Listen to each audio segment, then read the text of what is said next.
पहले पार्ट में हमने देखा था कि फ्रे टीचर के साथ बाहर आता है, जहां उसने गुलाम बेचने वाली दुकान देखी थी।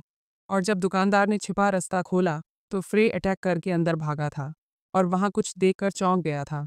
अब आगे फ्रे ने देखा कमरे के बीच में एक बड़ा पिंजरा है जिसमें डर से भरे हुए बच्चे हैं और जमीन पर एक चमकता जादुई चक्र बना हुआ है। साला, फ्रे बुदबुदाता है अपने हाथों को भींचते हुए। तो ये है सुक्कुबस रानी की योजना। ये जादुई चक्र ये डेमन किंग को जगाने के लिए है। ये लोग इन बच्चों को बलि के रूप में इस्तेमाल कर रहे हैं। फ्रे के पास पहुंचते ही ट्रैप्ड बच्चे मदद के लिए चिल्लाते हैं, लेकिन उससे पहले ही एक लुभावनी आवाज साया से गूंजती है। तुमने बहुत कुछ देख लिया है, सुक्कुबस रानी कहती है। तुम्हारी हिम्मत की दाद देनी होगी कि तुम यहाँ तक आए हो। वह अपना हाथ उठाती है। एक समूह के डरावने सेवकों को बुलाते हुए फ्रे अपनी तलवार निकालते हुए अपनी मास्क को ठीक करता है। उसकी आवाज शांत लेकिन कमांडिंग होती है। अगर बच्चों ने मेरा चेहरा देख लिया तो मुश्किल हो जाएगी। जैसे ही सुक्कुबस रानी या उसके सेवक प्रतिक्रिया देने से पहले एक पल ठहरते हैं, फ्रे बिजली की तरह तेजी से चलता है। उसकी ब्लेड हवा में लहराती है और सटीकता से सिर काटती है। कमरे में शरीर गिरने की गूंजती आवाजें भर जाती हैं, क्योंकि उसकी अविश्वसनीय ताकत और गति सभी को चौंका देती है। सुक्कुबस रानी का आत्मविश्वास तब बिखर जाता है जब वह यह सब हत्याकांड देखती है।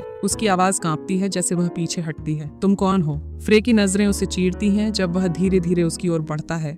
उसकी उपस्थिति खतरनाक है। रानी का डर चरम पर पहुंच जाता है। ज्यादा करीब मत आओ, वह चिल्लाती है। उसकी आंखों में आंसू हैं। तुम्हें क्या चाहिए? डीमन लॉर्ड के बारे में जानकारी। मैं तुम्हें सब कुछ बता दूंगी, या शायद मैं तुम्हारी रात में सेवा कर सकती हूँ। तुम मेरे शरीर का इस्तेमाल कर सकते हो जैसे तुम चाहो, तनाव कम करने के लिए। सुक्कुबस प्लेजर की महारानी होती है, लेकिन उसके शब्द अचानक कट जाते हैं जब फ्रे की तलवार उसके शरीर में धंस जाती है। उसके होंठों से दिल का खून टपकता है जैसे वो दर्द में सांस लेती है। वो हल्की आवाज में कहती है, ये कोई बुरा सौदा नहीं था। फ्रे की आवाज ठंडी और कठोर है जब वो जवाब देता है, बात सीधी है। मैं ऐसे लोगों से सौदा नहीं करता जो बच्चों के साथ खिलवाड़ करते हैं। एक झटके में वो अपनी तलवार उसके सीने से निकालता है और सुक्कुबस रानी बेहोश होकर जमीन पर गिर जाती है। पिंजरे में बच्चे एक दूसरे के पास सिमट कर खड़े हैं। उनकी आंखें कसकर बंद हैं, बाहर के खून खराबे को देखने से डरते हुए। बच्चे फ्रे के चारों ओर खड़े हो जाते हैं। उनके चेहरे पर आभार की चमक होती है। हमें बचाने के लिए धन्यवाद, फ्रे ने अपना सिर झुकाते हुए कहा। यह तो कोई खास बात नहीं है। फिर वो बेमन से उनकी तरफ इशारा करता है। कोई घूम फिर मत करना, सीधा घर जाओ, ठीक है? और जो पैसे मैंने तुम्हें दिए हैं उनसे कुछ टेस्टी खरीद लेना। बच्चे खुशी खुशी डिस्पर्स हो जाते हैं। तभी फ्रे को एक सिस्टम नोटिफिकेशन मिलता है।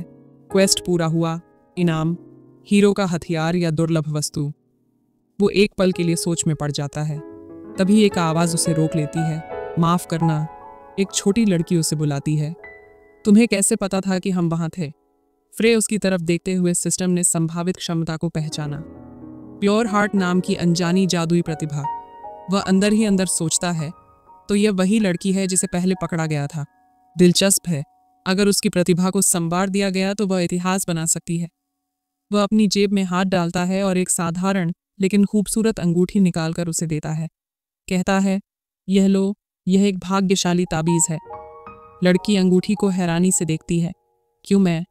वह हल्का सा मुस्कुराता है और कंधे उचका देता है। इसे इस देश के लिए एक निवेश समझो। लड़की ने अंगूठी को मजबूती से पकड़ लिया। तुम्हारा नाम क्या है? मैं तुम्हारा एहसान चुकाना चाहती हूँ। किसी दिन फ्रे ने धीरे से उसका सिर सहलाया। उसका मास्क पहना चेहरा कोई भावना नहीं दिखा रहा था। कोई बात नहीं, उसने कहा। मैंने बस एक हीरो का कर्तव्य निभाया है। वो चलने लगा, हाथ हिलाते हुए। जब तक तुम ठीक हो यही काफ़ी है। अरे, जादू की पढ़ाई करना, तुम में टैलेंट है। लड़की ने अंगूठी पहन ली। उसकी आंखों में दृढ़ संकल्प था। बहुत बहुत धन्यवाद हीरो। मैं जादू की पढ़ाई मेहनत से करूंगी और एक दिन इस कृपा का बदला चुकाऊंगी। कृपया मेरा इंतजार करना। उसे यह नहीं पता था कि यह छोटा सा दया का काम एक ऐसी श्रृंखला की शुरुआत करेगा जो कई घटनाएं लाएगा। बेवजह का बदलाव लाएगा, दोनों के लिए, लड़की और दुनिया के लिए। बाद में फ्रे उस जगह पहुंचता है जहां उसने टीचर को छोड़ा था। वह वहां के मलबे को देखकर ठिठक जाता है। पूरा दुकान पूरी तरह से बर्बाद हो चुका है। चारों ओर मलबा बिखरा हुआ है। वह अपने आप से बड़बड़ाता है, क्या तुमने संतुलन का मतलब नहीं समझा? टीचर, जो सफाई करने में लगी हुई थी, उस अराजकता से ऊपर देखती है और अपनी चश्मा ठीक करती है। तो किस जगह में घूम रहे थे? वह पूछती है। मैं थोड़ा ध्यान भटका बैठा, लेकिन अब नीलामी के लिए चलना है। फ्रे उसे बीच में ही रोकता है। उसकी आवाज़ गंभीर थी। रुको, मुझे पहले सूचना गिल्ड में रुकना होगा। जाहिर है आज की नीलामी में एक काला जादू का अद्भुत सामान है। उसकी आंखें आश्चर्य से फैल गईं। क्या तुमने कहा? वह तेजी से उसकी ओर बढ़ी, उसकी आवाज में हड़बड़ी थी। हमें और समय बर्बाद नहीं करना चाहिए, मुझे उस स्थान का पता बताओ। फ्रे ने अपना चेहरा खुजाया, नर्वसली इधर उधर देखा। लेकिन यहाँ एक बाधा है, बिना एंट्री टिकट के तुम अंदर नहीं जा पाओगी। उसकी निराशा बढ़ने लगी जब उसने उसे कॉलर से पकड़ा और उसे करीब खींचा। तुम्हारा क्या मतलब है? कोई तरीका नहीं है? उसने मांग की। उसकी आवाज़ धीरे थी और फ्रे लड़खड़ाते हुए पीछे हटता है। उसका चेहरा असहजता से लाल है। खैर, एक तरीका तो है। बाद में हम फ्रे को टीचर के साथ चलते हुए देखते हैं, जो अब उसके हाथ को अपने सीने के करीब पकड़े हुए है, गहरी शर्म से भरी हुई। क्या यही सच में तरीका है? वह पूछती है। उसकी आवाज़ में तनाव है। वह शैतानी मुस्कान के साथ कहता है, मैंने तुमसे कहा नहीं था कि बिना टिकट के अंदर आने के लिए तुम्हें मेरी प्रेमिका के रूप में रजिस्टर करना पड़ेगा? क्या तुम सच में चाहती हो कि मैं अपना हाथ तुम्हारे साथ मिलाऊं? फ्रे मुस्कुराता है। तो मैंने तुम्हें कोई विकल्प दिया था क्या? जब फ्रे और टीचर अपनी जगह पर बैठते हैं तो वह चुपचाप उसे बैठने के लिए कहता है। ये सही से काम करता है। फिर वो अपने आप से बड़बड़ाता है, ये थोड़ा रिस्की है, लेकिन नोना से बेहतर बॉडीगार्ड कोई नहीं है। ये तो बस एक आम सा सामान है, तो हमें इसे बिना किसी दिक्कत के हासिल कर लेना चाहिए। अचानक टीचर ने तलवार का हैंडल पकड़ लेती है और निकालने की तैयारी करती है।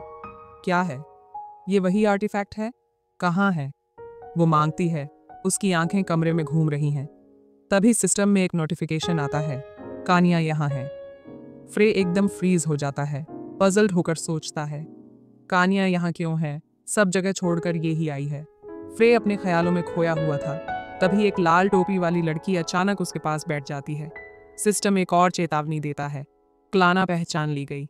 फ्रे ऊपर देखता है और एक और परिचित चेहरे को नोटिस करता है। सिस्टम अगली व्यक्ति को पहचानता है, फेरलॉग भी यहाँ है। फ्रे नर्वसली हंसता है, अपनी स्थिति को समझते हुए कि ये सबसे खराब हालत है, मैं उनके बीच घिर गया हूँ। कृपया नोना, मुझे मेरे नाम से मत बुलाना। वह अंदर ही अंदर घबराता है। क्या हो सकता है कि तीनों एक ही चीज के पीछे हैं जो मैं चाहता हूँ? वह कमरे में चारों ओर देखता है और अरीना को नोटिस करता है। यहाँ नहीं है। ये तो एक छोटी सी खुशखबरी है, कम से कम वो भी नहीं है। लेकिन क्या वो मुझे उस पत्थर से कंट्रोल करने की कोशिश कर रहे हैं? उसी वक्त होस्ट आगे बढ़ता है और नीलामी की पहली चीज को पेश करता है। मैं आपको ये पेश करता हूँ। ये है अज्ञात पत्थर, एक रहस्यमय चीज जिसमें ऐसी ताकत है जिसे मूल्यांकन करके भी समझा नहीं जा सकता। फ्रे का दिल एक पल के लिए रुक जाता है। वही है, डोमिनेशन का पत्थर। वो तुरंत समझ जाता है, इस पत्थर में लक्ष्य को दबाने और उनके मन को नियंत्रित करने की ताकत है। इसे पूरा करना जरूरी है, पर मैं इसके बिना नहीं कर सकता। जैसे ही मेजबान बोली शुरू करने की घोषणा करता है, एक सोने का। फ्रे ने जल्दी से अपना पैडल उठाया और 15 सोने की बोली लगाई। माफ करो, लेकिन मैं किसी को इसे नहीं लेने दे सकता। इस दुनिया में पैसे का ही सब कुछ है। साम्राज्य के शीर्ष ड्यूक परिवार की दौलत को कम मत आंको। नीलामी करता फ्रे की ओर इशारा करता है और 15 सोने की घोषणा करता है। क्या यहाँ कोई और है जो इसके खिलाफ बोली लगाना चाहता है? क्लाना अपना पैडल उठाती है और 20 सोने की बोली लगाती है। फ्रे कुछ कर पाता उससे पहले फेरलॉग जल्दी से अपना पैडल उठाती है और 10,000 सोने की बोली लगाती है। नीलामी करता उत्सुकता से पूछता है, क्या ये जीतने वाली बोली है? लेकिन फिर फेरलॉग घबरा जाती है जब उसे पता चलता है कि उसने एक अतिरिक्त 0 जोड़ दिया है। फ्रे अंदर ही अंदर सोचता है, ये कितनी बेवकूफ लड़की है। बिना किसी रुकावट के फ्रे अपनी पैडल 11,000 सोने के लिए उठाता है और नीलामी करता नई बोली की घोषणा करता है। फिर एक मूंछ वाले आदमी ने 12,000 सोने की बोली लगाई। फ्रे चिढ़ गया। वो स्पष्ट रूप से परेशान है और बोली को 13,000 सोने तक बढ़ा देता है। मूंछ वाला आदमी तुरंत इसे फिर से बढ़ाकर 20,000 सोने कर देता है। दोनों के बीच तनाव बढ़ता जाता है क्योंकि वे एक दूसरे को मात देते रहते हैं। बातचीत तेजी से बढ़ती है और फ्रे हर बार और ज्यादा इरिटेटेड होता जाता है। आखिरकार कई राउंड के बाद फ्रे बोली को 55,000 सोने तक बढ़ा देता है। नीलामी करता विजिबली नर्वस होकर इधर उधर देखता है कि क्या कोई और उसे चुनौती देने के लिए तैयार है। जब कोई और बोली नहीं लगाता तो नीलामी करता जल्दी से हथौड़ा गिराता है। 55,000 सोने, बोली जीत ली गई है। फ्रे मुस्कुराता है उस मूंछ वाले आदमी की तरफ जो बोली हारने पर फ्रस्ट्रेटेड नजर आता है। मैंने अपनी सीमाएं बढ़ाई हैं, लेकिन मैंने इसे सुरक्षित कर लिया है। अचानक जैसे ही काली आभा रूम में चारों ओर फैलती है, फ्रे कानिया की तरफ देखता है जो गहरे विचारों में डूबी हुई है। सोच रही है कि 55,000 गोल्ड उसकी कितनी साल की सैलरी के बराबर होगा। उसकी बेचैनी बढ़ती है क्योंकि उसे कानिया से काली जादू की तैयारी का एहसास होता है। कानिया सोचती है कि वह तो शुरुआत से ही इसे चुराने की प्लानिंग कर रही थी, है ना? उससे पहले कि वह कुछ कर पाए, कानिया का जादू हवा में भर जाता है। घबराहट में वह आर्टिफैक्ट की तरफ कूदता है, उम्मीद करता है कि चीजें और बिगड़ने से पहले वह उसे सुरक्षित कर लेगा। लेकिन उसकी योजना जल्दी ही नाकाम हो जाती है, क्योंकि एक पैर उसके सिर पर गिरता है, जिससे वह दीवार में जा टकराता है। तुम तो यहां भी नहीं होना चाहिए था। ठंडी आवाज सुनाई देती है। क्लाना उसकी तरफ घूरते हुए कहती है, तू कौन है? बेहतर होगा कि तू खुद को इंट्रोड्यूस कर दे, वरना। फ्रे, जो पहले से ही परेशान है, उसे शांत लेकिन डरावनी आवाज में कहता है, नीचे देखो। क्लाना बस उलझन में उसे देखती है और फिर रियलाइजिंग करती है कि उसकी पैंट गायब हो गई है, जिससे वो अपने कोट के नीचे पूरी तरह से नंगी हो गई है। शर्म और गुस्से से वो झुक जाती है और चिल्लाती है, तू शैतान है, कितनी बेशर्मी। लेकिन मामला यहीं खत्म नहीं होता। फेयरलॉक, जो स्थिति को भांप लेती है, उसमें शामिल हो जाती है और चिल्लाती है, क्या भयानक बात है, उसका एक दानव राजा का अनुचर बनने का मन है। और तभी वो एक जादू का प्रयोग करने लगती है। सूर्य देवता, कृपया मुझे इस बेकार विकृत दानव को नष्ट करने की शक्ति दें। नहीं नहीं नहीं, फ्रे बचाव में चिल्लाता है, ये समझते हुए कि गलत फहमी हो गई है। मैं तो दानव नहीं हूँ और मैंने कोई आग भी नहीं लगाई। ठीक तभी फेयरलॉक का जादू उस पर हमला करता है और वो हैरानी से देखती है कि जादू उसके पास से गुजर जाता है, उसे बिना कोई नुकसान पहुंचाए। फेयरलॉक कंफ्यूज्ड होकर कहती है, ये तो सीधे हिट होना चाहिए था। फ्रे अपने आप से बड़बड़ाता है, वो लड़की एक्साइटमेंट में उसे अपना नियंत्रण खो दिया है।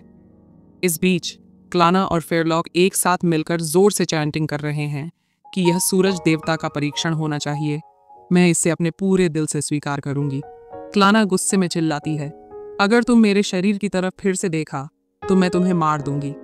लेकिन जैसे ही तनाव बढ़ता है, एक ड्रैग जादू अचानक उन दोनों पर हमला करता है और वे जमीन पर गिरकर दर्द में कराहने लगती है। छायाओं में से एक आकृति आगे बढ़ती है, मूंछों वाला आदमी आराम से उनके बीच चलता है। अरे, अब तो बहुत बेहतर है, वह कहता है, गिरती हुई महिलाओं की तरफ देखते हुए। वे थोड़े ज्यादा शोर कर रही थीं, इसलिए मैंने चुप करा दिया। फ्रे का दिल जोर से धड़कता है जब सिस्टम मूंछ वाले आदमी की पहचान बताता है, ये है महान दानव यूकारियस। प्लीज चैनल को सब्सक्राइब करो और जितना हो सके उससे ज्यादा शेयर करो, ताकि हम भी अपने चैनल पर सब्सक्राइबर बढ़ा सके। Thank you.